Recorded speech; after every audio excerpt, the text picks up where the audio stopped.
जब समाजवादी पार्टी की सरकार थी तो गुंडागर्दी थी कि नहीं थी यूपी में? जोर से बताओ, थी कि नहीं थी? अभी लोकसभा का चुनाव हुआ, समाजवादी पार्टी कुछ लोकसभा सीटों में जीत गई। जहां पर ये जीते हैं वहां उपद्रव शुरू हो गया, अराजकता शुरू हो गई, जमीनों पर कब्जे शुरू हो गए, हमारी बहन बेटियों पर अत्याचार शुरू हो गए, जमीनों पर कब्जा करने की कोशिश कर रहे हैं। और जब पुलिस कार्रवाई करती है तो चिल्लाते हैं बड़ी जोर से कि पुलिस कार्रवाई क्यों कर रही है। मैं बताना चाहता हूं श्री अखिलेश यादव जी, ये गुंडों अपराधियों की सरकार नहीं है, उत्तर प्रदेश के 25 करोड़ जनता की सरकार है। और उत्तर प्रदेश के 25 करोड़ जनता की सुरक्षा का संकल्प लेकर के हम सत्ता में आए हैं। गुंडागर्दी करने के लिए नहीं, गुंडों को बढ़ावा देने के लिए नहीं, दंगाइयों का संरक्षण करने के लिए नहीं, अपराधियों का संरक्षण करने के लिए नहीं आए। जिन लोगों ने अपराध किया उसकी जांच होती है।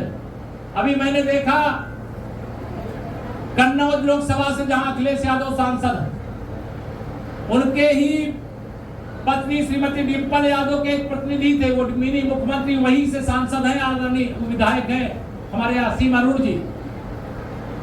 उनका एक गुर्गा एक बेटी के साथ घिनौना कृत्य किया, जांच हुई, उसको जेल भेजने का काम योगी आदित्यनाथ जी के नेतृत्व में भारतीय जनता पार्टी की सरकार ने किया।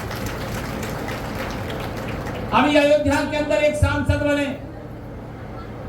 समाजवादी पार्टी का वहां का पदाधिकारी एक निषाद समाज की बेटी के साथ घिनौना कृत्य किया, उसको गिरफ्तार करके जेल भेजने का काम किया और जो अवैध कब्जा था उसको हटाने का काम भी किया गया। अभी जाली नोट बनाने का काम और जाली नोट सप्लाई करने का काम करने वाला एक व्यक्ति कुशीनगर में पकड़ा गया, उसकी भी अखिलेश यादव जी के साथ फोटो मिल गई। ये जितने अपराध करने वाले समाजवादी पार्टी से ही रिश्ते क्यों होते हैं? मैं आप सब लोगों को आगाह करना चाहता हूं, 2024 के ही अंदर लोकसभा का चुनाव हुआ है, विधानसभा का उपचुनाव होने वाला।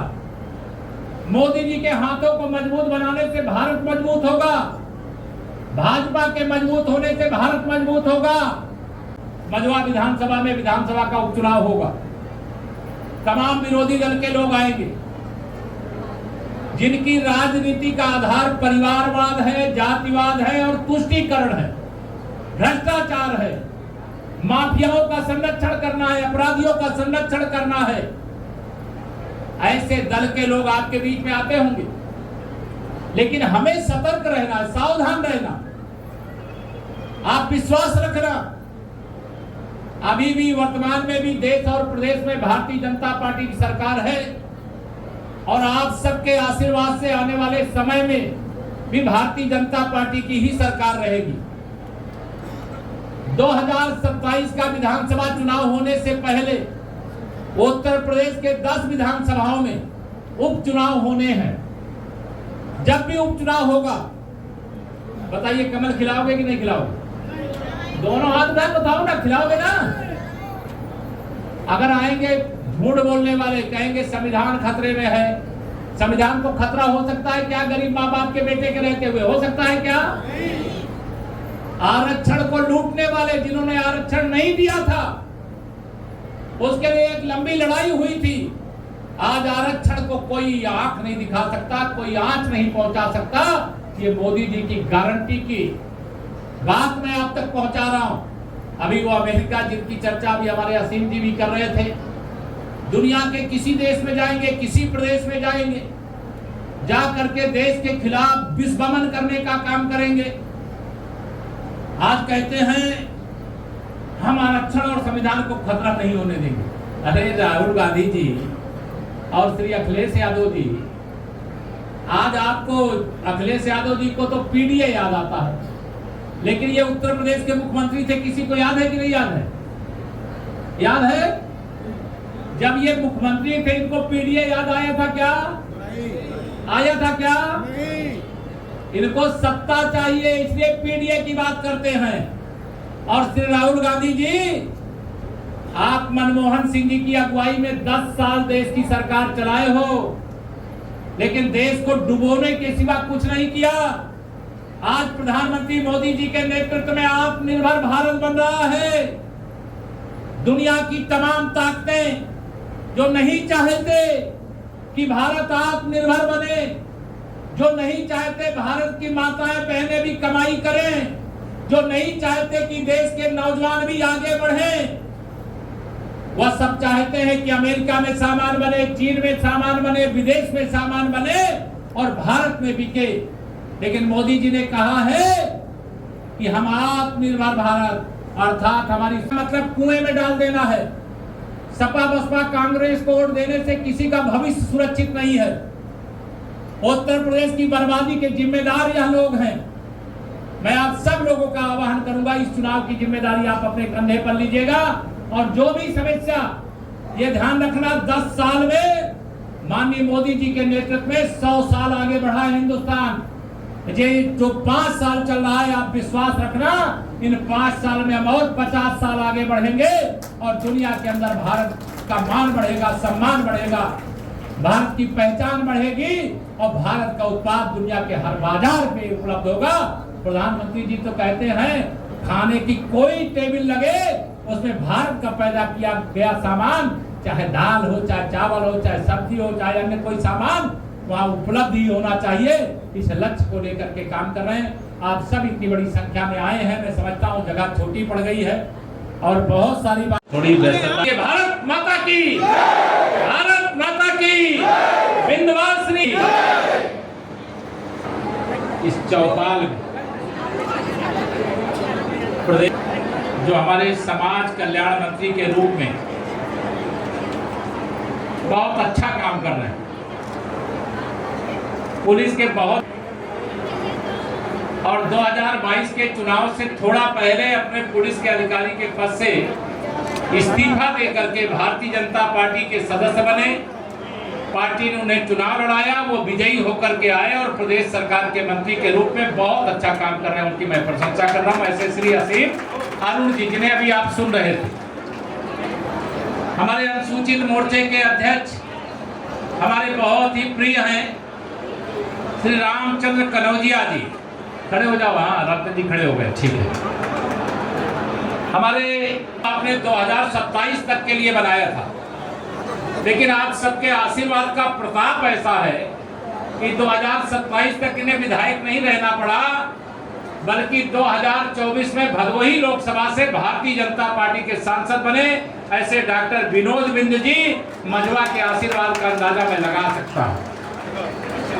हमारे प्रदेश सरकार में पहले मंत्री थे सम्मानित विधायक आदरणीय रमाशंकर पटेल जी, हमारे सीनियर विधायक के रूप में आदरणीय श्री अनुराग सिंह, हमारे सोनभद्र के विधायक भूपेश चौबे जी, ओबीसी आयोग में जो उपाध्यक्ष बनाए गए हैं, आपके ही जिले के निवासी आदरणीय सोहनलाल श्रीमाली जी, जिला पंचायत के अध्यक्ष राजू कनौजिया जी, हमारे जिले के अध्यक्ष आदरणीय ब्रजभूषण सिंह जी, जिले की प्रभारी बहन सरोज कुशवाहा जी, हमारे नगर पालिका अध्यक्ष श्याम सुंदर केसरी जी, राजेश कुमार जी, इंद्र कुमार पांडे जी, इंद्र बहादुर पांडे जी का काम करेंगे। देश प्रदेश में तो बेचेंगे ही, लेकिन दुनिया में अभी मुझे एक यहाँ पे समूह के ही माध्यम से कंपोस्ट कोई खाद बनाए, कहे कि हम कोरिया में यहाँ से सप्लाई करते हैं। बहुत सारे हमारे देश के अंदर जब से मोदी जी प्रधानमंत्री बने हैं, ऐसे हथियारों की फैक्ट्री लगी है कि लगभग 100 देशों में भारत का बना हुआ हथियार विदेशों में अब बेचा जाता है, निर्यात किया जाता है। पहले क्या था? पहले जो भी अगर एक पुलिस वाले के लिए राइफल खरीदनी हो, रिवॉल्वर खरीदनी हो, तो भी विदेश से खरीदना पड़ता था। लेकिन आज मोदी जी ने कहा हम आत्मनिर्भर भारत बनाएंगे। हम धरती पर ही नहीं, आकाश में, चंद्रमा पर भी तिरंगा फहराएंगे। हम विकसित भारत बनाएंगे। 2047 तक लक्ष्य रखा है। 5वीं अर्थव्यवस्था, इसे तीसरी अर्थव्यवस्था बनाने का लक्ष्य लेकर के काम कर रहे हैं। दुनिया चकाचौंध है। गरीबों के लिए जितना काम पूरी दुनिया के अंदर भारत के प्रधानमंत्री माननीय नरेंद्र मोदी जी ने किया है, इतना काम दुनिया का कोई प्रधानमंत्री और राष्ट्रपति नहीं किया है। नहीं होती है, लेकिन अगर ओबीसी समाज से आने वाले, पिछड़ी जाति से आने वाले एक गरीब माँ बाप के बेटे देश के प्रधानमंत्री हैं, तो आप सबके आशीर्वाद के कारण है। मैं आप सबसे यहाँ पर कहना चाहता हूँ, भारतीय जनता पार्टी की सरकार जब से बनी है, सबका साथ सबका विकास करने का काम किया। आज आप सब में से अनेक लोग ऐसे होंगे जिनको आवास या आयुष्मान कार्ड मिला होगा, जिनके घर तक नल से जल पहुंचाने की योजना बन रही होगी, जिनके आज कोई घर ऐसा है क्या जिनके घर में बिजली नहीं लगी है? कोई बचा है क्या? बताओ, मोदी जी के आने के पहले सबके घर में बिजली लगी थी क्या? मोदी जी के आने के बाद कोरोना काल से फ्री में राशन मिल रहा है कि नहीं मिल रहा है? दोनों हाथ उठा के बताओ ना, मिल रहा है कि नहीं मिल रहा है? मोदी जी का कहना है हम शिक्षा अच्छी से अच्छी देंगे। अभी मैं बेटियों से मिला, मुझे बहुत अच्छा लगा। आप सबको आह्वान करना चाहता हूं, चाहे जितनी कठिनाई का सामना करना पड़े, लेकिन बच्चों को पढ़ाने में पीछे मत रहिएगा। अगर पढ़ाई आपने पूरी करवा दिया, बेटे हो चाहे बेटी हो, कोई भेदभाव भी मत करिएगा। तो कुछ भी असंभव नहीं है, सब कुछ संभव है।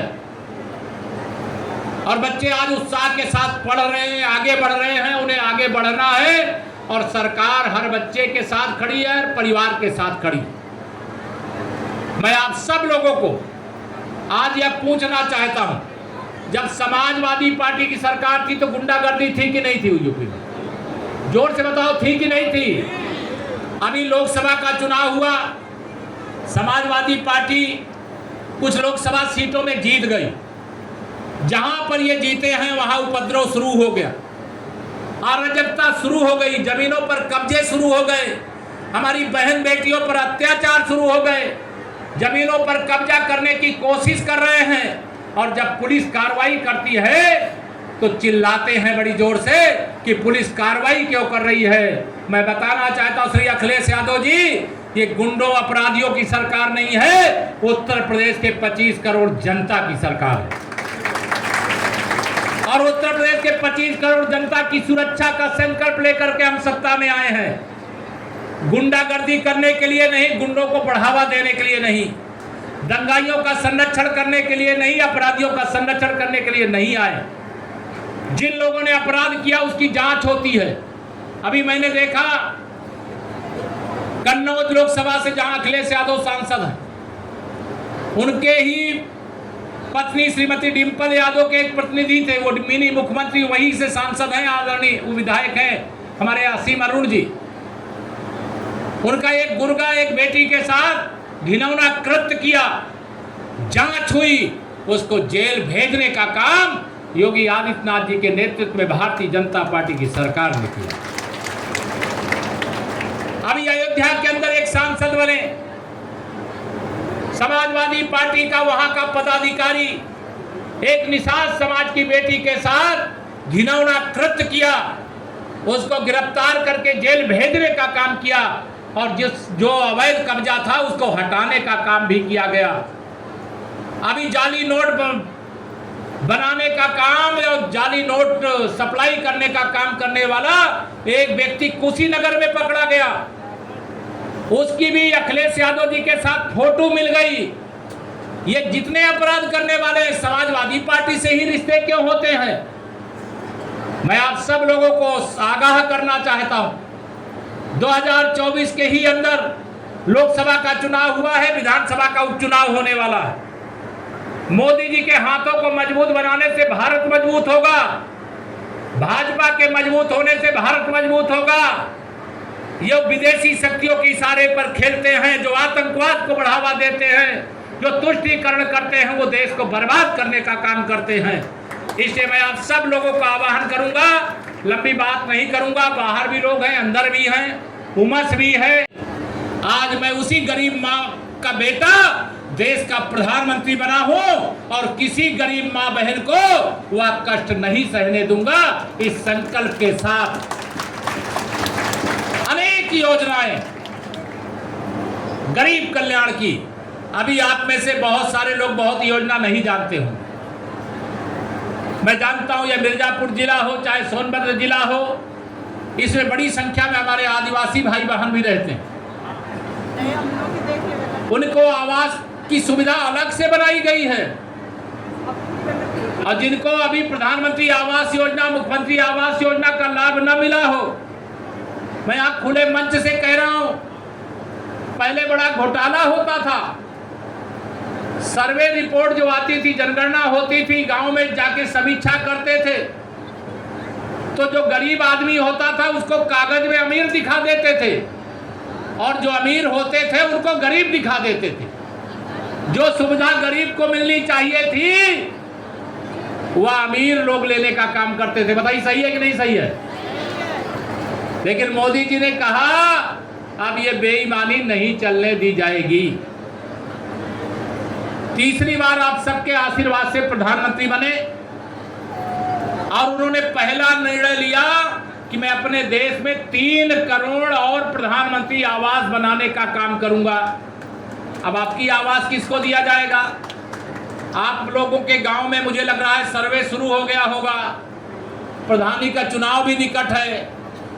गांव में प्रधानी के चुनाव को लेकर के कि ये मेरा वोटर है, वो उसका वोटर है, इस प्रकार से सूची बनाने का जो काम होता था, मैं यहाँ डीएम सीडीओ सब लोग हैं, सबको कहूंगा गांव में वर्तमान प्रधान भी, पूर्व प्रधान को भी बैठाइए, बीडीसी को भी बैठाइए, सही ढंग से सूची बनाइए। जो गरीब है वही गरीब के रूप में जो अधिकार मिलना है उन्हीं को मिलना चाहिए। जिनके 4 मकान पहले से बन गए उनको नहीं जरूरत है। बीपीएल सूची 2001 की बनी हुई है। अब 2001 की सूची में जो गरीब थे आज अमीर हो गए, लेकिन अभी भी उनको गरीब के नाम पे सुविधा मिल रही है। और जो मेरा गरीब है वो तरसता रहता है मुझे सुविधा कब मिलेगी। आप चिंता मत करना, गरीब माँ बाप का बेटा देश का प्रधानमंत्री है। सारी बेईमानी के रास्ते बंद करने का काम शुरू हो गया है। ये तमाम जो विरोधी दल हैं, जिनका एक सूत्री लक्ष्य रहता है गरीबों को लूटो, देश को लूटो, भ्रष्टाचार करो, और मोदी जी का लक्ष्य रहता है हम भ्रष्टाचार को रोकेंगे, गरीबों को लूटने नहीं देंगे, देश को मजबूत बनाने का काम करेंगे। आप सबसे मैं आह्वान करना चाहता हूं, बताइए मोदी जी से आप लोग सहमत हो कि नहीं? ठीक काम कर रहे हैं कि नहीं कर रहे हैं? आप सबको मैं निवेदन करना चाहता हूं, अभी यहां पर मझवा विधानसभा में विधानसभा का उपचुनाव होगा। तमाम विरोधी दल के लोग आएंगे, जिनकी राजनीति का आधार परिवारवाद है, जातिवाद है और तुष्टीकरण है, भ्रष्टाचार है, माफियाओं का संरक्षण करना है, अपराधियों का संरक्षण करना है। ऐसे दल के लोग आपके बीच में आते होंगे, कैसे मिलेगा? अगर आपके घर में शौचालय नहीं बना तो शौचालय कैसे बनेगा? हमारे बेटे और बेटियां वो शिक्षित होना चाहते हैं, आगे बढ़ना चाहते हैं, तो उनके लिए सारे रास्ते खोल करके डबल इंजन की सरकार ने रखे हैं। दिल्ली से माननीय मोदी जी और लखनऊ से आदरणीय योगी जी की अगुवाई में हमारी सरकार लगातार शानदार काम कर रही। मैं आप सबके बीच में जब आज यहाँ पर आया हूँ तो मैं गया था, कई स्टॉल लगे थे। हमारी समूह की दीदियाँ, समूह की दीदी मतलब मैं भी जानता हूँ, मैं भी प्रयागराज वाला हूँ, और मिर्जापुर और प्रयागराज में कोई दूरी नहीं है। पहले बताइए यहाँ इतनी बड़ी संख्या में मेरी माताएं बहनें आई हैं। पहले माताओं बहनों को घर के पुरुष घर से बाहर नहीं निकलने देते थे, लेकिन आज वह समूह के माध्यम से नए नए रोजगार कर रही हैं, व्यापार कर रही हैं, आय के नए नए साधन खड़े कर रही हैं। प्रधानमंत्री जी को माताओं बहनों की ताकत पर इतना भरोसा है जितना विंध्यवासिनी माता। उन्होंने कहा मैं अपने देश की 3 करोड़ दीदियों को लखपति दीदी बनाऊंगा, और मुझे लगता है यहाँ पर भी अभी कुछ प्रमाण पत्र देने हैं। मैंने कहा पहले देने वाले थे, मैंने कहा बाद में दीजिएगा, नहीं अभी कार्यक्रम का वातावरण बिगड़ जाए। 3 करोड़ लखपति दीदी देश में और 30 लाख लखपति दीदी उत्तर प्रदेश में बनाने का काम यह चल रहा है। आज महिला सशक्तिकरण जरूरी क्यों है? अगर एक घर को ठीक से संचालित करना हो, अगर वह जिम्मेदारी पुरुष को दे दिया जाए तो 25,000, 50,000 चाहे लाख रुपया दे दो तब भी कम पड़ जाएगा। लेकिन हमारी मातृशक्ति ऐसी है कि जो काम पुरुष 1 लाख रुपया में कर सकते हैं वही काम को 20,000, 25,000 रुपया में शानदार ढंग से करके देने का काम करती है। अच्छा सही बताओ, यहाँ समूह की दीदियां बहुत बैठी, पहले आप में से कई ऐसी दीदियां होंगी जिनको घर से नहीं निकलने देते थे। अब कोई रोकता है क्या? जरा हाथ उठा के बताओ ना, रोकता है कोई क्या? पहले गांव में महिलाओं को कैसे जाना जाता था कि ये तो इनकी माता जी हैं, इनकी बहन जी हैं, इनकी भाभी हैं, इनकी बेटी हैं। अब गांव में कैसे जाना जाता है? अगर समूह की कोई हमारी बीसी सखी दीदी है, विद्युत सखी दीदी है, कोई समूह के माध्यम से उत्पाद कर रही है तो गांव में ये बताया जाता है इस दीदी के ये पिताजी हैं, ये भाई हैं, ये पति हैं, ये पुत्र हैं। इस प्रकार का परिचय अब आज देने की शुरुआत हुई है कि नहीं हुई है? बताओ, हुई है कि नहीं? तो आज बताइए, मोदी जी के अगुवाई में आपका सम्मान बढ़ा है कि नहीं बढ़ा है? दोनों हाथ उठा के बताओ। अभी हमें सतर्क रहना है, सावधान रहना, आप विश्वास रखना। अभी भी वर्तमान में भी देश और प्रदेश में भारतीय जनता पार्टी की सरकार है और आप सबके आशीर्वाद से आने वाले समय में भी भारतीय जनता पार्टी की ही सरकार रहेगी। 2027 का विधानसभा चुनाव होने से पहले उत्तर प्रदेश के 10 विधानसभाओं में उपचुनाव होने हैं। जब भी उपचुनाव होगा, बताइए कमल खिलाओगे कि नहीं खिलाओगे? दोनों हाथ उठा के बताओ ना, खिलाओगे ना? अगर आएंगे झूठ बोलने वाले, कहेंगे संविधान खतरे में है, संविधान को खतरा कोई आंख नहीं दिखा सकता, कोई आंच नहीं पहुंचा सकता, ये मोदी जी की गारंटी की बात मैं आप तक पहुंचा रहा हूं। अभी वो अमेरिका जिनकी चर्चा भी हमारे असीम जी भी कर रहे थे, दुनिया के किसी देश में जाएंगे, किसी प्रदेश में जाएंगे, जा करके देश के खिलाफ विस्फमन करने का काम करेंगे। आज कहते हैं हम आरक्षण और संविधान को खतरा नहीं होने देंगे। अरे राहुल गांधी जी और श्री अखिलेश यादव जी, आज आपको अखिलेश यादव जी को तो पीडीए याद आता है, लेकिन ये उत्तर प्रदेश के मुख्यमंत्री थे। किसी को याद है कि नहीं याद है? याद है? जब ये मुख्यमंत्री थे इनको पीडीए याद आया था क्या? आया था क्या? इनको सत्ता चाहिए इसलिए पीडीए की बात करते हैं। और श्री राहुल गांधी जी, आप मनमोहन सिंह जी की अगुवाई में 10 साल देश की सरकार चलाए हो, लेकिन देश को डुबोने के सिवा कुछ नहीं किया। आज प्रधानमंत्री मोदी जी के नेतृत्व में आत्मनिर्भर भारत बन रहा है। दुनिया की तमाम ताकतें जो नहीं चाहते कि भारत आत्मनिर्भर बने, जो नहीं चाहते भारत की माताएं बहनें भी कमाई करें, जो नहीं चाहते कि देश के नौजवान भी आगे बढ़ें, वह सब चाहते हैं कि अमेरिका में सामान बने, चीन में सामान बने, विदेश में सामान बने। अपने कंधे पर लीजिएगा और जो भी समस्या, ये ध्यान रखना 10 साल में माननीय मोदी जी के नेतृत्व में 100 साल आगे बढ़ा है हिंदुस्तान। ये जो 5 साल चल रहा है, आप विश्वास रखना इन 5 साल में हम और 50 साल आगे बढ़ेंगे और दुनिया के अंदर भारत का मान बढ़ेगा, सम्मान बढ़ेगा, भारत की पहचान बढ़ेगी और भारत का उत्पाद दुनिया के हर बाजार पे उपलब्ध होगा। प्रधानमंत्री जी तो कहते हैं खाने की कोई टेबल लगा किया गया सामान, चाहे दाल हो, चाहे चावल हो, चाहे सब्जी हो, चाहे अन्य कोई सामान, वहाँ उपलब्ध ही होना चाहिए। इस लक्ष्य को लेकर के काम कर रहे हैं। आप सब इतनी बड़ी संख्या में आए हैं, मैं समझता हूँ जगह छोटी पड़ गई है।